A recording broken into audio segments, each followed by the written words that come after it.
The man in the faded raincoat had barely stepped through the revolving door when Vivian Carrington decided he did not belong. Standing before her board of investors in the marble lobby of Cromwell Tower, she looked at him the way one looks at a stain that refuses to lift, and with a cold smile she ordered security to remove him at once. Evan Calder did not argue. He simply set down his worn leather briefcase and waited for the guard to approach. But instead of taking his arm, the head of security straightened his shoulders, turned to face the woman who signed his paycheck, and said the sentence that would end her mourning, her certainty, and very nearly her career. "Ma'am," he said quietly, "he owns this building." If you enjoy stories where the arrogant finally answer for what they have done, stay with this one until the very end, because the reckoning has only just begun. If you enjoy stories where arrogance meets its match, take a second to subscribe. Now let's see how this all began. The kitchen on the 7th floor of a modest brick walk-up smelled of burnt toast and coffee that had been reheated once too often, and that was exactly how Evan Calder liked his mornings. He stood at the counter in a plain gray shirt, buttering 2 slices of bread, while his 15-year-old daughter Sophie sat at the small table finishing a math worksheet before the bus came. There was nothing about the apartment that suggested the man living in it had just closed the largest transaction of his career, and that was intentional, because Evan had learned a long time ago that comfort earned in silence was worth more than comfort announced out loud. Since his wife Rachel had passed 6 years ago, he had raised Sophie alone, balancing consulting work as a structural engineer with the quiet, patient discipline of a single father who refused to let grief become an excuse. He had spent the better part of 2 decades restoring buildings that banks had given up on, buildings that other investors called dead weight, and Cromwell Tower, 47 stories of downtown Chicago steel and glass, was simply the newest name on a list of second chances.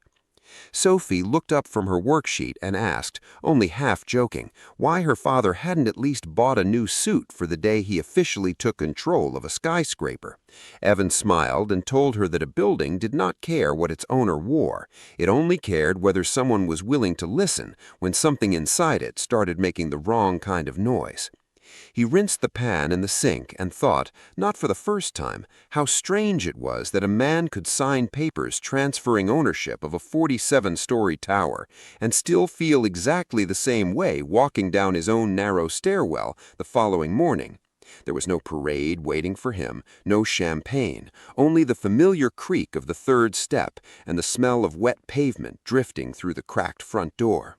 Rachel used to say that the size of an achievement rarely matched the size of the feeling that came with it, that real change tended to arrive quietly and settle into ordinary mornings rather than announce itself with fireworks, and Evan had come to believe she was right.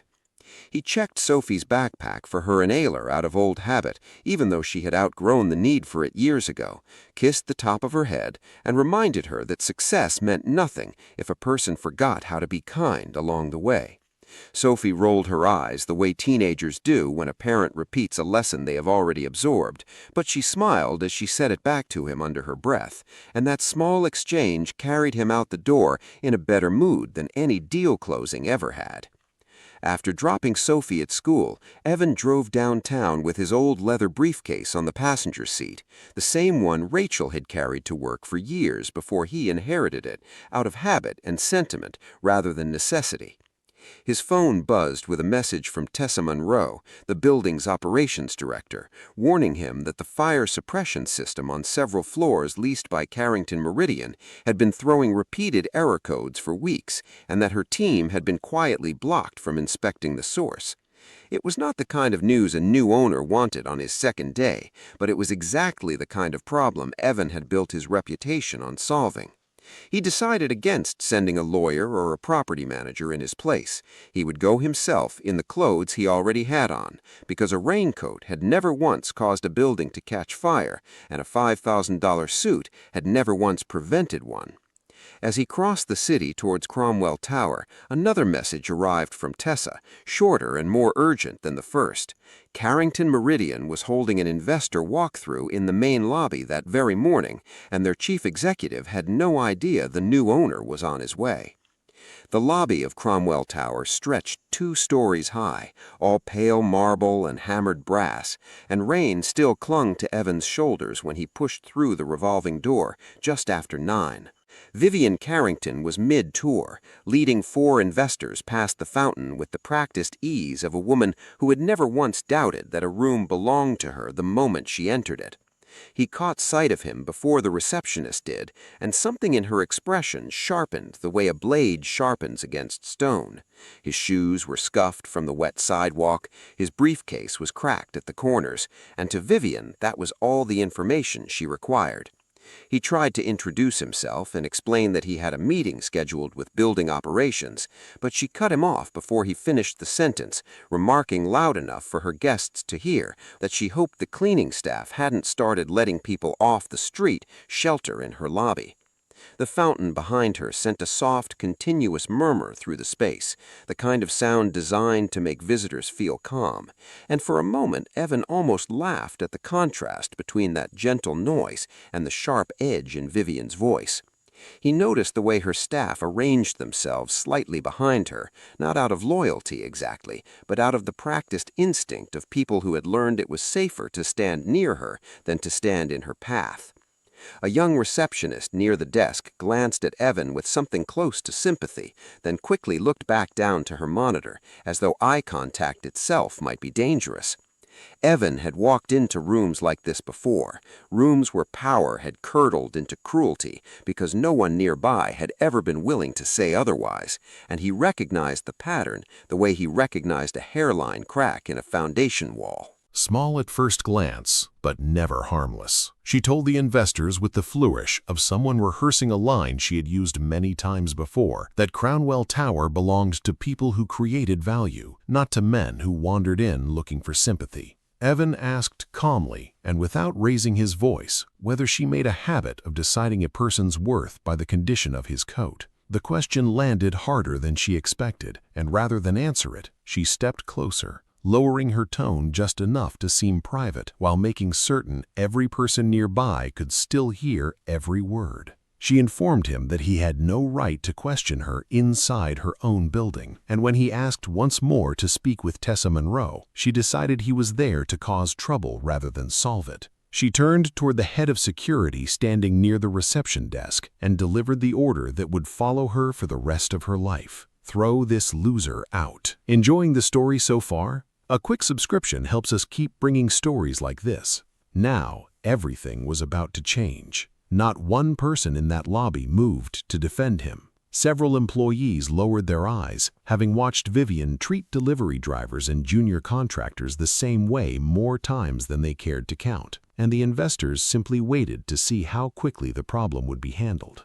Graham Knox, the head of building security, walked toward Evan with the measured stride of a former military police officer, and for one long second, it looked exactly like what Vivian expected it to look like. Then Graham stopped in front of Evan, straightened to something close to attention, and did not touch him at all. Graham turned instead to Vivian, his voice even and formal, the voice of a man delivering a fact rather than an opinion. He told her plainly that he could not remove this man from the premises because Evan Calder was the controlling owner of Cromwell Tower. The lobby went silent in a way marble lobbies rarely do, the kind of silence that makes every small sound, a dropped pen, a throat cleared, feel enormous. Vivian assumed for a moment that Graham had lost his mind or been paid to embarrass her, and she demanded proof on the spot. Evan opened the old briefcase, drew out the transfer documents bearing the seal of the lender and the city recorder's office, and held them out without ceremony or triumph in his voice.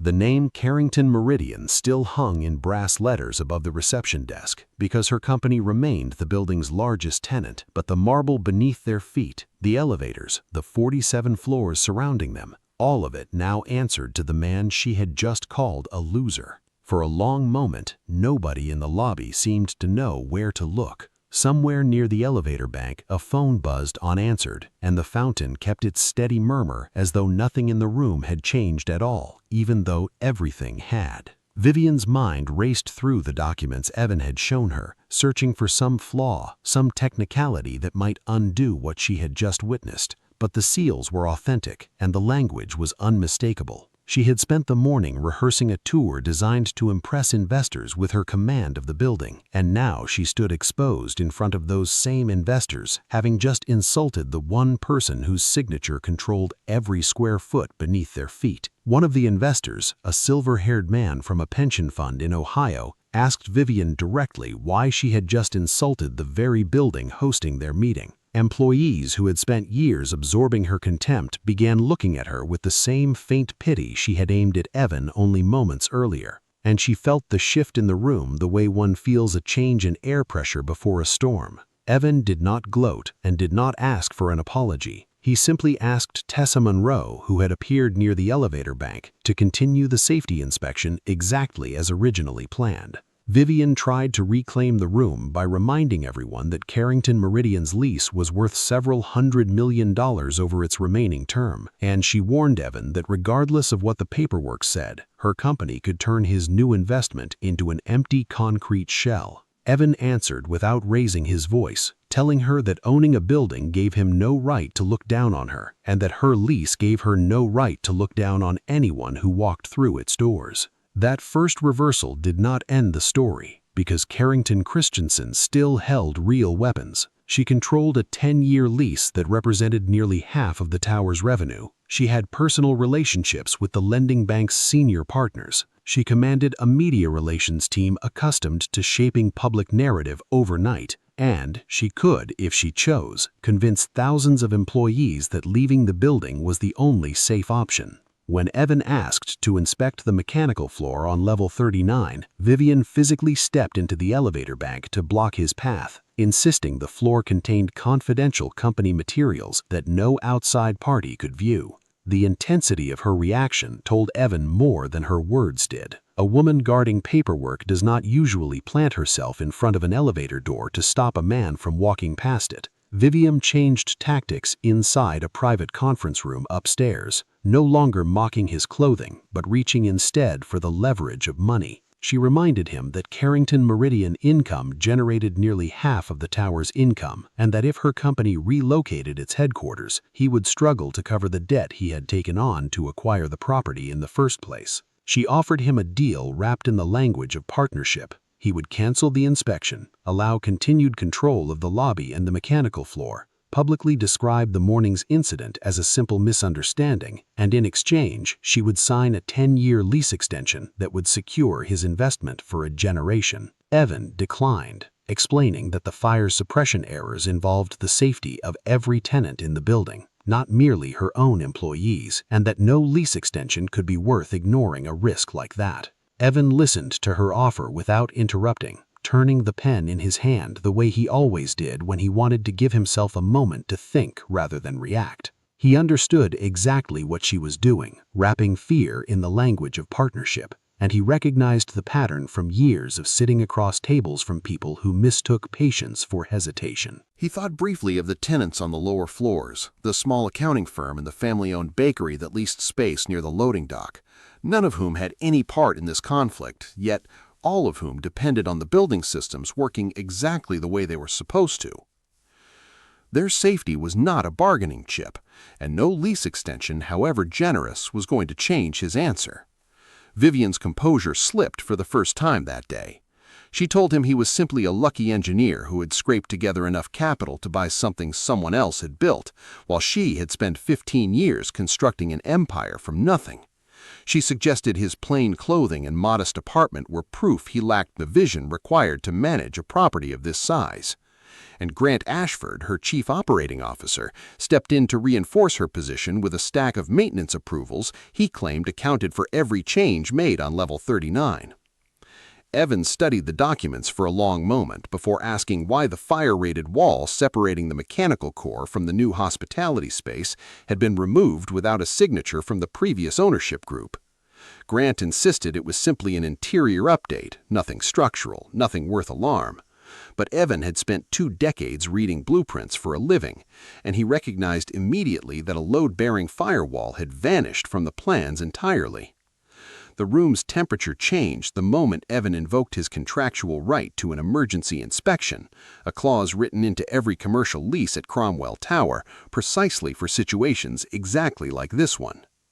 When the doors to level 39 finally opened, what greeted him bore no resemblance to a mechanical floor at all.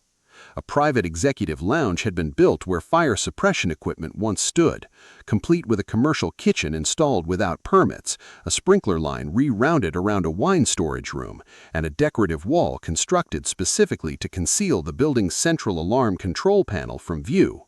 The air on the floor smelled faintly of fresh paint and imported leather rather than the machine oil and dust Evan expected from a mechanical level, and the mismatch alone told him everything he needed to know before he read a single document.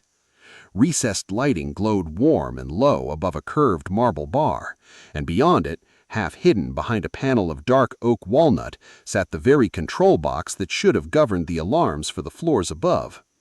Evan ran his fingers along the seam where the decorative wall met the original structure, feeling the slightly uneven plaster where someone had rushed the work to finish before an inspection could catch it.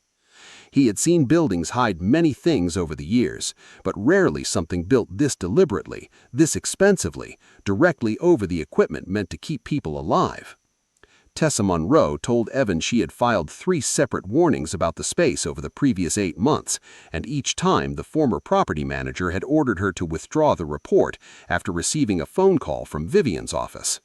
Vivian claimed ignorance of the technical details and pointed her finger squarely at Grant Ashford, insisting she had only approved a design concept and never reviewed the construction itself. Grant produced permits bearing the signature of a representative from the previous ownership group, but when Evan cross-referenced the permit numbers against the city's public database, none of them matched any record on file. Rather than accuse anyone of fraud in the moment, Evan sealed the floor, ordered an independent audit, and gave Vivian 24 hours to produce every document tied to the renovation. Being humiliated a second time in front of her own staff pushed Vivian past caution and into something closer to war. That evening, a story appeared online accusing the tower's new owner of threatening to evict the building's largest tenant purely to extract a higher lease payment, illustrated with a photograph of Evan standing rain-soaked and disheveled in the lobby, framed to make him look like a man who had barged in to cause trouble rather than a man who had simply come in from the weather. Vivian's media team spent the following days shaping the narrative with surgical precision, never once mentioning the fire code violations discovered on level 39. Instead, they described Evan as an opportunistic investor, exploiting a paperwork technicality to squeeze a struggling tenant for more money. And one particularly cruel segment referenced his role as a single father, implying he leaned on that image to soften public opinion while raising capital behind the scenes. Vivian convened a company-wide video call, warning employees that the new owner's actions could force a relocation and put thousands of jobs at risk, and messages accusing Evan of greed and cruelty began arriving in his inbox from tenants who had never met him and knew nothing beyond the headline. The building's smaller tenants grew nervous, worried that losing Carrington Meridian would collapse the tower's value, and with it the stability of their own leases. Sophie found one of the articles on her phone during dinner and asked her father, quietly and without accusation, whether the things people were saying about him online were true. Evan set down his fork and told her the truth plainly, the way he always tried to with her, explaining that sometimes the loudest version of a story is not the most accurate one, and that a person who works hard to do the right thing will occasionally be painted as the villain simply because the truth is inconvenient for someone with more resources. He watched her weigh that answer carefully, the way she weighed most things, and felt a familiar ache at having to teach her daughter this particular lesson so early. It was not the criticism of strangers that bothered him most. It was the thought that Sophie might grow up believing cruelty sometimes wins, simply because it shouts louder than patience does. Then the bank that had financed Evan's acquisition called directly, reminding him that the loan agreement required the anchor tenant to remain in continuous operation, and that any formal relocation notice from Carrington Meridian could trigger a full review of his financing. Evan found himself caught between 3 unbearable outcomes: continue the inspection and risk losing the building to a technical default, back down and tacitly accept both the fire violations and the manipulation behind them, or release the evidence too soon and expose himself to legal liability for breaching tenant confidentiality. Tessa quietly urged him to look for some middle ground that might calm the situation, while Graham, watching from the sidelines with the patience of a man who had seen bullies operate for 30 years, argued that Vivian would never stop until she hit a wall that money simply could not move. Rather than answer the media storm with a press release of his own, Evan asked his team to pull every access card log, camera timestamp, and maintenance record connected to Level 39 going back a full year. It was Tessa who found the gap first, discovering that 3 months of records had been deleted from the building's central server, though she suspected a mirrored copy might still exist on the independent hard drive used exclusively by the security department. Graham granted Evan full access to the security archive, a right that came automatically with ownership, and the data told a story far more damning than anyone in the room had expected. Contractors had been working on Level 39 late at night for weeks, entering through guest badges issued directly from Grant Ashford's office rather than through any standard work order. Camera footage placed Vivian on the floor herself on multiple occasions during construction, directly contradicting her earlier claim that she had never reviewed the work in progress. Though the silent recordings alone were not enough to prove she understood the specific violations being committed, Tessa remembered that the fire alarm system logged every administrative override on a separate offline server, and when she pulled those records, they showed her own credentials had been used to disable the alarms on nights when she had not even been inside the building. Someone had stolen her login precisely so that if the truth ever surfaced, she would be the one left holding the blame. Tessa sat very still for a long moment after seeing her own name attached to entries she had never made, her hands pressed flat against the cool metal desk in the security office as though the surface itself might steady her. She had worked at Cromwell Tower for 9 years, had reported every concern through proper channels exactly as she had been trained to do, and now she understood how close she had come to being sacrificed to protect someone who had never once thanked her for her diligence. Graham placed a hand briefly on her shoulder, a small gesture from a man who rarely offered them, and told her that the record now spoke for itself and would keep speaking long after anyone tried to silence it again. Evan watched the two of them and felt something harden quietly inside him. Not anger exactly, but a settled resolve that whatever came next, the people who had tried to make Tessa disappear on paper were not going to succeed. Rather than release any of it immediately, Evan hired an independent forensic data specialist and sent Carrington Meridian a formal notice to preserve all records related to Level 39, a legal step that meant any further deletion from that point forward could be treated as intentional destruction of evidence. Vivian dismissed the notice as an empty threat and pressed forward with plans to host the announcement of a $250 million investment round inside Cromwell Tower's own lobby, believing that a triumphant public event would make Evan too politically exposed to disrupt anything. Grant Ashford reached out to Evan privately, requesting a meeting in the parking garage beneath the tower, and arrived carrying a hard drive he claimed contained internal emails proving Vivian had personally ordered construction to continue, despite knowing the space failed inspection. In exchange, Grant wanted a private guarantee that his own name would be left out of any report filed with the city. Evan refused to make any informal agreement and insisted every exchange be handled through legal counsel, a decision that would prove far wiser than he realized at the time. The very next day, Vivian released an edited clip pulled from the garage security cameras, cut and reframed to make the meeting look like Evan attempting to bribe a senior executive of Carrington Meridian into betraying his own employer. She circulated the footage to the board of directors and to the lending bank, accusing Evan of manufacturing false evidence in a deliberate attempt to force her company out of the building. And for a moment, her plan appeared to be working exactly as intended.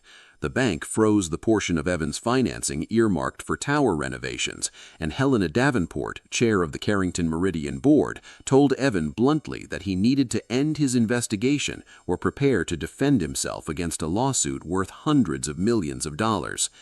That night, Evan sat at his kitchen table long after Sophie had gone to bed, the old briefcase open beside him, staring at the frozen loan notice on his laptop screen without really seeing it.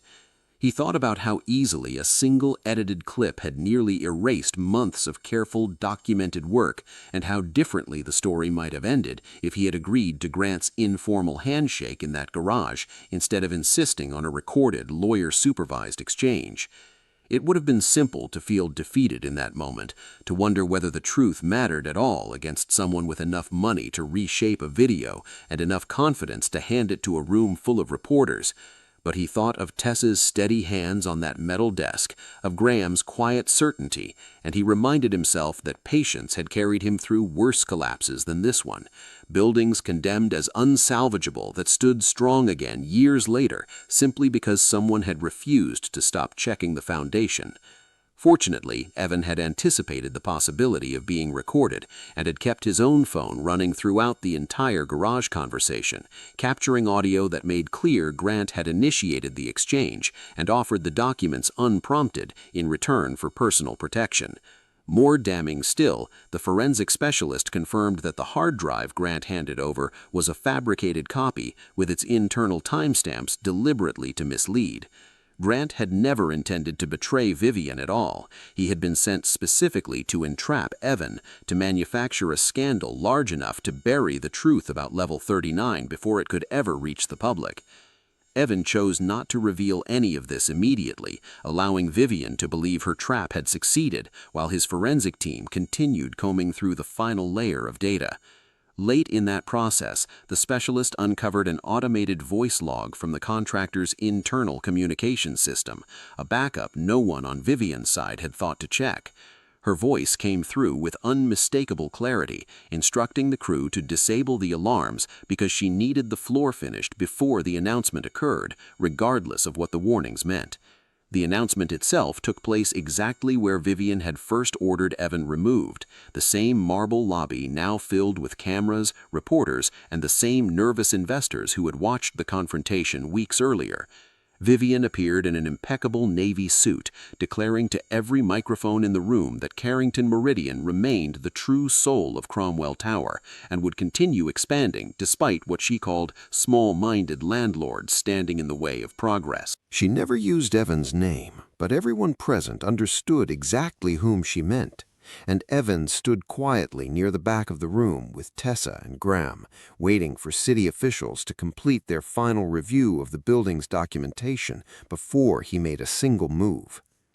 Camera crews had arranged their equipment near the fountain, cables taped in neat rows across the same marble floor where Evan had once been told to leave, and the smell of fresh coffee and catered pastries drifted from a table set up for the press. Evan recognized several faces from the article that had run weeks earlier, reporters who had printed Vivian's version of events without ever calling to ask for his, and he felt no satisfaction in what was about to happen, only a steady sense that the record was finally going to be set straight. Tessa stood close beside him, her arms folded, watching Vivian command the room with the same practiced charm that had once made her impossible to challenge. Graham said nothing at all, simply watched the doors at the far end of the lobby, waiting for the moment he already knew was coming.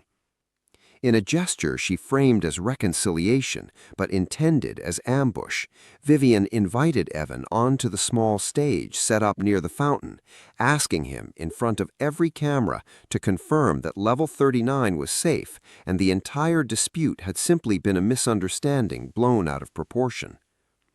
Evan took the microphone, but did not attack her. He said simply that a responsible owner could never confirm something he knew to be false, no matter how much easier the lie might make the moment. Vivian signaled her media team to play the edited garage footage, hoping the fabricated clip would finish what her words could not. And for a brief instant, the room seemed to tilt in her favor once more.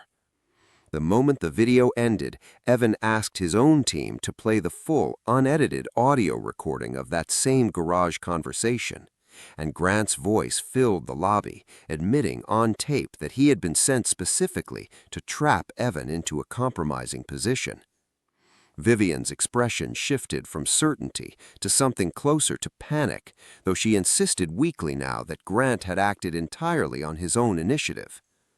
Before she could recover her footing, city inspectors walked into the lobby, carrying a formal order suspending all use of Level 39 and demanding immediate surrender of every renovation record connected to the floor. The $250 million funding announcement collapsed within minutes, investors quietly slipping toward the exits as reporters scrambled to rewrite their headlines in real time. Helena Davenport called an emergency board meeting inside the very tower where the scandal had unfolded, and Vivian continued trying to shift responsibility towards Grant and Tessa, claiming she had only approved a general design concept and never reviewed the construction details herself. Evan presented his findings methodically, without exaggeration or personal attack, laying out access records that placed Vivian on site repeatedly during construction, system logs showing the alarms disabled using Tessa's stolen credentials, contractor audio capturing Vivian's direct order to finish the floor before the investment announcement, internal emails demonstrating she understood the safety warnings and proceeded regardless, and the full garage recording proving Grant's entrapment scheme originated from her own office. Realizing Vivian could no longer shield him from the consequences, Grant finally admitted to forging the original renovation permits, insisting he had only done so because Vivian threatened to fire him and pursue legal action if he refused to cooperate. Evan did not ask the board to remove Vivian from her position. He simply informed the room that the violations had triggered a default clause written into Carrington Meridian's lease. The company now had 30 days to correct the safety failures, replace the individuals responsible for the cover-up, and reimburse the full cost of the investigation, or Evan would have the contractual right to terminate their lease entirely. Helena understood immediately that Evan was not attempting to seize the company for himself. He was giving the board a narrow window to protect thousands of innocent employees from a crisis their own chief executive had created. Helena thanked him quietly, then asked Vivian to leave the room so the board could proceed to a formal vote on her future with the company. Helena asked each board member to speak before the vote, and several did, describing years of unease they had never voiced aloud, moments when Vivian's certainty had felt less like confidence and more like a warning they chose to ignore. One older board member admitted he had watched her dismiss a junior analyst's concerns about the tower renovations months earlier and had said nothing at the time because questioning her had always felt like an unnecessary risk to his own position.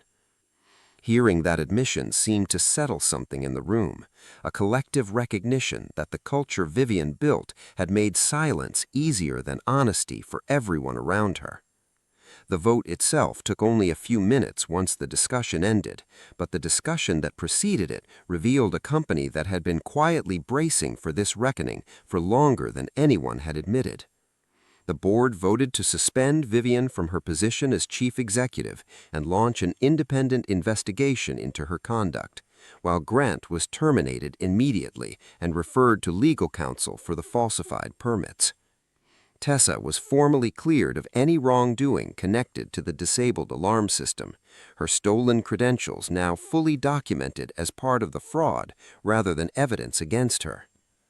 Vivian walked back out into the lobby, where employees stood in silence, the same employees who only weeks earlier had watched her order a stranger removed from the building as though he were nothing more than debris on the marble floor. She turned to Evan one final time, accusing him of orchestrating the entire collapse purely out of revenge for the insult she had thrown at him that first morning. Evan told her without anger in his voice that if revenge had ever been his motive, he could have ended her career the instant Graham confirmed his ownership. What actually cost her everything was not the insult itself, but the way she wielded power once she believed no one would ever be able to stop her. Vivian warned that the Carrington name would make him regret this for the rest of his life, and Evan answered simply that her name had once hung above the lobby, but it had never once made the building belong to her. Graham approached without cruelty or theater, asking only that she surrender her access badge in accordance with the board's decision, and Vivian walked out through the very doors she had once demanded be used to remove him. There was no shouting and no scene, only the quiet, permanent sound of consequence arriving exactly where it had always been headed. A few employees watched her leave through the same revolving door she once demanded be used against a stranger, and none of them felt the urge to celebrate. They simply felt the odd relief of a held breath finally released. Tessa exhaled slowly, realizing for the first time in months that she no longer had to brace herself each time her phone rang with an unfamiliar number. Evan lingered by the fountain a moment longer than necessary, not out of triumph, but because he wanted to remember the feeling of a lobby returning, however slowly, to something closer to ordinary. Evan reached a settlement with Carrington Meridian's newly appointed leadership that allowed the company to remain in the building, sparing thousands of jobs that had never been part of the conflict in the first place. The company agreed to restore Level 39 to its original safety specifications, cover every cost of the investigation in full, end its unwritten policy of excluding certain visitors from the lobby based on appearance, and issue a public apology to Tessa and the entire operations team for the treatment they had endured for years. Tessa was promoted to general manager of Crownwell Tower, and Graham was granted formal authority to refuse any instruction that violated building policy, no matter how much rent that tenant paid each month. Evan had the oversized Carrington Meridian logo removed from its place above the fountain and replaced the area with an open seating space available to every tenant in the building, regardless of the size of their lease. The bench where a delivery driver had once been denied a moment's rest was rebuilt as a public waiting area open to anyone who walked through the doors. And near the entrance, Evan had a single quiet line engraved into the marble, reminding everyone who passed that dignity never required an access card. 6 months later, Crownwell Tower ran with the steady rhythm of a building finally at peace with itself. Carrington Meridian operated under new leadership and continued leasing its floors, though its executives no longer carried themselves as though they stood above the other tenants sharing the same address. Level 39 had become a training center and shared conference space, its systems fully restored and inspected twice a year without exception.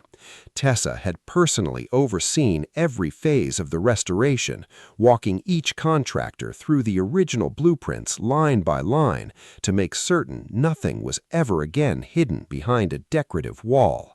Graham's team now conducted quarterly walkthroughs of every mechanical floor in the building, a practice he had insisted on regardless of which tenant occupied the space nearby, and no one questioned his authority to do so anymore. The lobby itself felt different in ways that were hard to name precisely, lighter perhaps, or simply more honest, as though the building had exhaled something it had been holding for a long time. Evan visited the tower one quiet morning with Sophie beside him, and she looked around the transformed lobby before asking, half-teasing, whether he had finally bought himself a new coat. He still wore the old coat, its shoulder seam quietly repaired, and told her the coat was not broken, in much the same way Crownwell Tower had never needed an owner who wanted to prove how much money he had. It only needed someone willing to take responsibility when things became difficult. A new receptionist at the front desk, unfamiliar with his face, politely asked whether he was there to see someone in particular. Before Evan could answer, Graham walked past, offering a small smile without revealing who the man in the faded coat truly was, saying only that Mr. Calder was always welcome here. Evan looked out across the lobby, watching delivery drivers, maintenance workers, executives, and visitors all pass through the very same doors without a single glance of judgment following any of them. Sophie understood, without needing the moment explained to her, that the father, once called a loser in front of strangers, had never needed a title or an announcement to prove he had won. His true victory was never simply owning Crownwell Tower. It was the quieter fact that he had taken a place once used to display power and turned it into a place where no one could ever again use that power to strip away another person's dignity. If this story stayed with you, subscribe for more unforgettable stories where character matters more than status. Thanks for watching.